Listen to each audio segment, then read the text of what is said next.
Super fresh at hot off the press. Artista update para sa inyong mga beshi.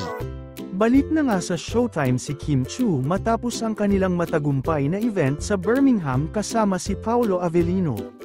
Talaga namang super enjoy at good vibes ang hatid ni Kimmy sa Showtime. Magluluto din ako. Andyan na kasi, ay hindi ako magluluto. Kahit na full-packed ang kanyang schedule, hindi nagpapapigil si Kim sa kanyang Pilates workout.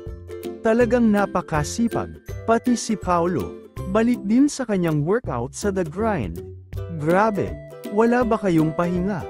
Siyempre, hindi rin pwedeng kalimutan ang Belo Day ni Kimmy para alagaan ang kanyang beauty.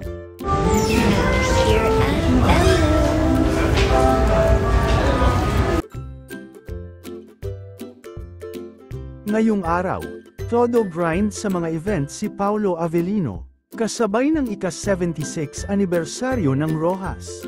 Present si Paolo sa Rojas Music Festival ngayong 7 p.m. sa Rojas Astrodome. Grabe ang pagmamahal nila sa kanilang trabaho. Sobrang dedicated ni Paolo at Kimmy sa kanilang mga commitments. Talagang nakaka-inspire ang kanilang work ethic at passion sa kanilang craft. Mahal na mahal namin kayo Kim and Pao.